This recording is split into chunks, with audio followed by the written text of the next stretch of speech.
अस्सलाम वालेकुम, मैं हफ्सा शमसी हूँ, मैनेजिंग डायरेक्टर रॉश पाकिस्तान की। आज एक बहुत मोमेंटस डे है।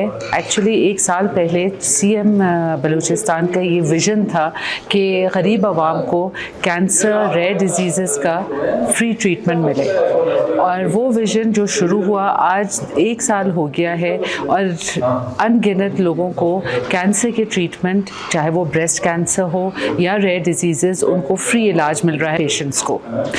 आज वो एक नया फेज़ है उस प्रोजेक्ट का, जिसमें हमने लंग कैंसर, लिवर कैंसर और आँखों की बीमारी के लिए इलाज, यही again cost sharing public private partnership के तहत फ्री मिलेगा under the vision of the CM of Balochistan. I am very thankful कि हम बलूचिस्तान गवर्नमेंट ने इतना विजन दिखाया, इतनी फोरसाइट दिखाई, और हम ये कर सके गरीब आवाम के लिए बलूचिस्तान में।